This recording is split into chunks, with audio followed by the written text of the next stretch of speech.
Hello my dear students, আগের ভিডিওতে তোমরা দেখেছিলে যে দ্বিতীয় পর্যায়ক্রমিক মূল্যায়নের অর্থাৎ তোমাদের যে নবম শ্রেণীর দ্বিতীয় পরীক্ষা হবে তার জন্য আমি বাংলা সাজেশান দিয়েছিলাম।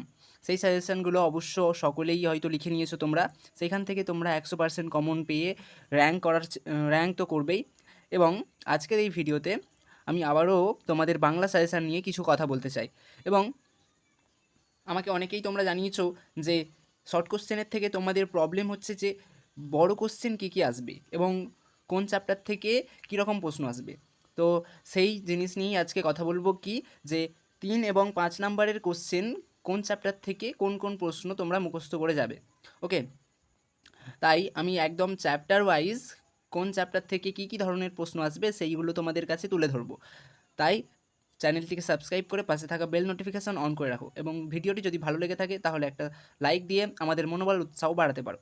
চলো, আর একটা কথা বলতে চাই যে যারা আগে থেকে সাবস্ক্রাইব করে রেখেছো তাদেরকে অসংখ্য ধন্যবাদ। So let's start the video. Okay, দেখো আমি এখানে লিখে নিয়েছি কি দ্বিতীয় পর্যায়ক্রমিক মূল্যায়ন নবম শ্রেণী বাংলা সাজেশন। এখানে পূর্ণমান হবে 40 নাম্বারের আর 10 নাম্বার প্রজেক্ট আছে। 10 প্রজেক্ট সমান 50 হয়ে গেল।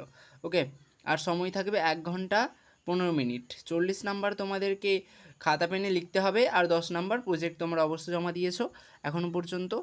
এবং এই যে সাজেশানগুলো আমি দেবো তোমাদেরকে 100% এখানে তোমরা কমন পাবে। তো দেখো কী কী সাজেশান রয়েছে এখানে। আমি তোমাদেরকে সংক্ষিপ্ত উত্তর ভিত্তিক প্রশ্ন উত্তর দেব 3 এবং 5 নাম্বারের, যেইগুলো কম বেশি শব্দ তোমাদেরকে লিখতে হবে। 60টা শব্দ লিখতে হবে 3 নাম্বারের জন্য আর 150টা শব্দ লিখতে হবে 5 নাম্বারের জন্য। ওকে, তো প্রথম চ্যাপ্টার আসছে কি আবহমান।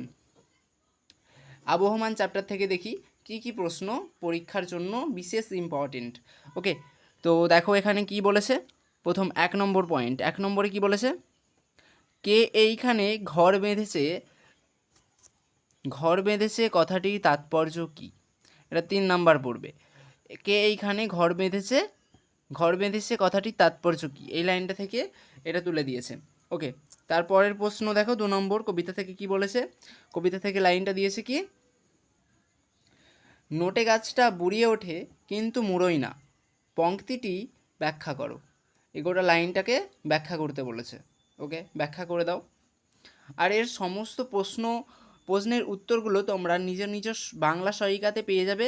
এবং যারা প্রশ্নপত্রের উত্তরগুলো পাবে না তারা আমাকে কমেন্ট করতে পারো, আমি কমেন্ট দেখে তাহলে উত্তরের একটা ভিডিও বানিয়ে দেবো। ওকে, এরপর 3 নাম্বার কি বলেছে, ফুরোয় না তার যাওয়া এবং ফুরোয় না তার আশা। একথা বলতে কবি কি বোঝাতে চেয়েছেন। ফুরোয় না তার যাওয়া, ফুরোয় না তার আশা, এই লাইনটাকে ব্যাখ্যা করে দাও। কবি কি বলতে চেয়েছেন এটাতে বোঝাও। পরে কোশ্চেন 4 নম্বর দেখো, ফুরোয় না তার কিছুই ফুরোয় না, ফুরোয় না তার কিছুই ফুরোয় না। এখানে কবি কি ফুরোনোর কথা বলা হয়েছে, এখানে কি ফুরোনোর কথা বলা হয়েছে, অর্থাৎ না ফুরোনোর কথা বলা হয়েছে, কেন কিছুই ফুরোয় না, ব্যাখ্যা করো। এইটা তোমাদের 5 নম্বরে আসবে। এবং আরেকটা কোশ্চেন দেখো, লাস্ট কোশ্চেন এখান থেকে ইম্পর্টেন্ট, নেভে না তার যন্ত্রণা যে দুঃখ হয় না বাসি। নেভে না তার যন্ত্রণা যে দুঃখ হয় না বাসি, এই কোশ্চেনটা মোস্ট ইম্পর্টেন্ট। VVI দিয়ে রাখো এই কোশ্চেনটা। এখানে যার যন্ত্রণার কথা বলা হয়েছে তার যন্ত্রণা কেন নেভে না, দুঃখ হয় না বাসি বলতে কি বোঝানো হয়েছে, most important. Okay, okay my dear students, এরপরে দেখো আকাশের 7টি তারা থেকে কি কি ধরনের প্রশ্ন আসবে। দেখো আকাশের 7টি তারা থেকে 3টি কোশ্চেন আসছে। প্রথম কোশ্চেন কি, কেশবতী কন্যা যেন এসেছে আকাশে, পংক্তিটি ব্যাখ্যা করো। কেশবতী কন্যা যেন এসেছে আকাশে। পৃথিবীর 2 নম্বর কোশ্চেন, পৃথিবীর কোনো পথে এ কন্যারে দেখিনি কো, কবির বক্তব্য বিশ্লেষণ করো। এই লাইনটাকেও ব্যাখ্যা করতে বলেছে। কবি এই লাইনটাতে কি বলতে চেয়েছে, যেমন কবি পৃথিবীর কোনো পথে এ কন্যারে দেখেনি কেন, কন্যা সে কন্যা কে আর তাকে দেখেনি বা কেন, এই ধরনের কোশ্চেন আসবে। 3 নম্বর কোশ্চেন, এরই মাঝে বাংলার প্রাণ, এই পংক্তিটির মধ্য দিয়ে কবির যে গভীর অনুভূতির প্রকাশ ঘটেছে তা নিজের ভাষায় বর্ণনা করো। এটা 5 নাম্বার আসবে most important, VVI important. Okay, it's very very important. Next আসো নব সৃষ্টিতে আমরা দেখব যে কী কী প্রশ্ন বিশেষ দরকার আমাদেরকে পড়াশোনা করে পরীক্ষা দিতে যেতে হবে। তো দেখে নাও কি আছে। সংস্কৃত ভাষা আত্মনির্ভরশীল, প্রথম প্রশ্ন এটা। সংস্কৃত ভাষা আত্মনির্ভরশীল তোমাদের বাংলা পড়াতে বাংলা বইয়েতে টেক্সটে যে নব সৃষ্টির প্রথম লাইন এটা, সংস্কৃত ভাষা আত্মনির্ভরশীল। কেন সংস্কৃত ভাষা সম্পর্কে কথা বলা হয়েছে? ওকে, তারপর 2 নম্বর, বাঙালির সর্বশ্রেষ্ঠ সাহিত্য সৃষ্টি তার পদাবলী কীর্তনে। বাঙালির সর্বশ্রেষ্ঠ সাহিত্য সৃষ্টি তার পদাবলী কীর্তনে। এই পদাবলী কীর্তনের কোন কোন বৈশিষ্ট্যের দিকে লেখক ইঙ্গিত করেছেন? ওকে, দেখো সমস্ত সহজ কোশ্চেন তোমাদের সহায়িকাতে অবশ্য উত্তর দেওয়া রয়েছে, সেখান থেকে তোমরা মুখস্থ করে নিয়ে পরীক্ষা দাও। নেক্সট, বাঙালি চরিত্রে বিদ্রোহ বিদ্যমান প্রসঙ্গ নির্দেশ করে লেখক যা বোঝাতে চেয়েছেন লেখো। লাইনটাকে ব্যাখ্যা করতে হবে। 4 নম্বর, ধর্ম বদলালেই জাতির চরিত্র বদলায় না। নব সৃষ্টি অবলম্বনে এই উক্তির সত্যতা বিচার করো। এইটা ভিভিআই দিয়ে রাখো, that is most important question. এরপর দেখো চিঠি থেকে কী কী প্রশ্ন আসতে পারে? উক্তি ব্যাখ্যা করো, মানে আমি লাইনগুলো দিয়ে দিয়েছি, এই লাইনগুলোকে ব্যাখ্যা করে প্রশ্ন আসবে। 1 নম্বর দিয়েছে কি, এত ভালো এত স্নেহময়ী তিনি। এখানে কার কথা বলা হয়েছে, বা লাইনটাতে বা যার কথা বলা হয়েছে তাকে এমন বলা হয়েছে বা কেন?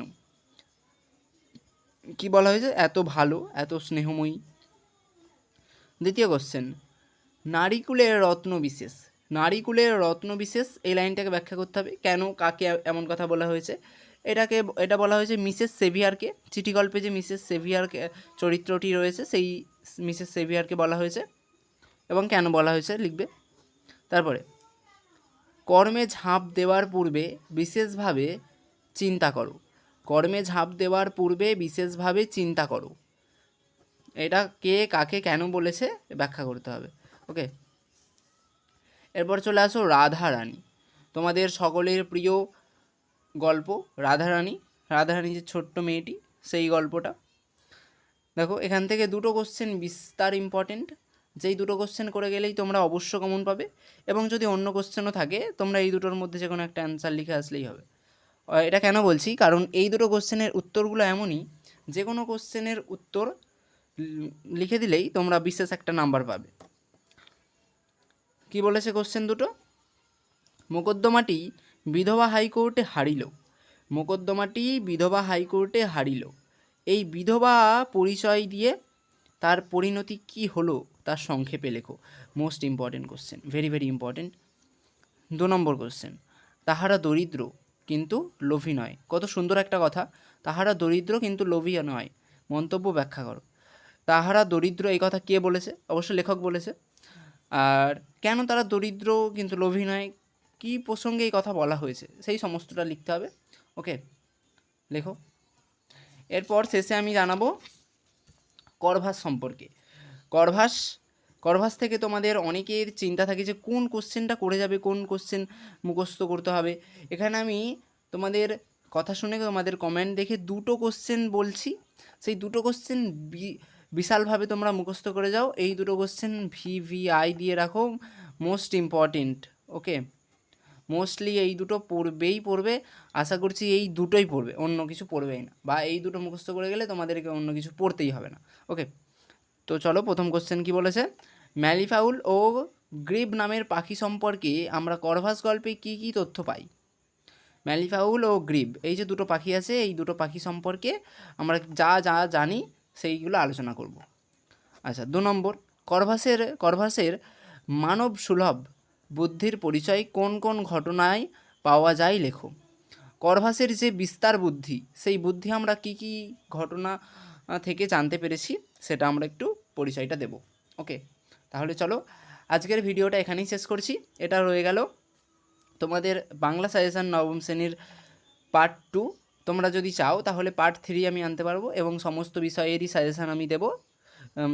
তোমরা ভালো করে এই ভিডিওগুলোকে বারবার দেখো, সাজেশানগুলোকে নিজের খাতাতে লিখে নাও। তো তার সঙ্গে সঙ্গে ভিডিওটিতে একটি লাইক করে চ্যানেলটি সাবস্ক্রাইব করে পাশে থাকা বেল নোটিফিকেশান অন করে রাখো। Thank you very much. দেখা হচ্ছে পরের ভিডিওতে। Love you to all of you.